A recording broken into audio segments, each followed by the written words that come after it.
ഇസ്ലാം തെളിയിക്കേണ്ടത് ശാസ്ത്രം കൊണ്ടോ ബുദ്ധി കൊണ്ടോ അല്ല. ഇസ്ലാം എല്ലാ തിയറിയും ഇസ്ലാമിൽ ശാസ്ത്രീയമായി ബുദ്ധി കൊണ്ട് തെളിയിക്കാൻ പറ്റും. പക്ഷെ ഇസ്ലാം അങ്ങനെ അല്ല പഠിക്കേണ്ടത്. നോമ്പും ആരോഗ്യവും ഇങ്ങനെയല്ല ഇസ്ലാമിനെ പഠിക്കേണ്ടത്. ഇസ്ലാമും ശാസ്ത്രവും ഇതല്ല ഇസ്ലാമിന്റെ വാഴു പരമ്പരയിലെ ടോപ്പിക് ആവേണ്ടത്. എങ്ങനെയാ ഇസ്ലാം പഠിക്കേണ്ടത്?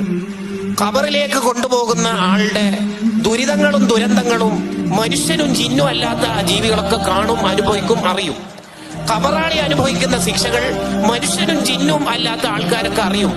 ശരിക്കും ഈ പശുവിനും ആടിനും കോഴിക്കൊക്കെ ഇത് കാണിച്ചു കൊടുത്തിട്ട് എന്താ കാര്യം? നമ്മളാണ് ഈ മയ്യത്ത് അനുഭവപ്പെടുന്ന ദുരന്തങ്ങൾ ഖബറിലേത് നമുക്ക് അറിയണമെങ്കിൽ എത്ര ഈമാൻ കൂടും നമ്മളുടേത്? അള്ളാഹ് നമുക്ക് കാണിച്ചു തന്നൂടെ? അങ്ങനെ ഈമാൻ കൂടണ്ട. ഖബറിൽ ശിക്ഷ ഉണ്ട് എന്ന് എന്റെ മുത്തുനബി പറഞ്ഞിട്ട് വിശ്വസിക്കുന്നത് മാത്രം വിശ്വസിച്ചാൽ മതി. ഫമൻ ശാഅ ഫല്യുമിൻ വമൻ ശാഅ ഫല്യക്ഫുർ. വേണ്ട ആള് യുക്തിവാദിയായിക്കോ, വേണ്ട ആള് മുഅ്മിനായിക്കോ. ഇത്ര ഇസ്ലാമിനുള്ളൂ.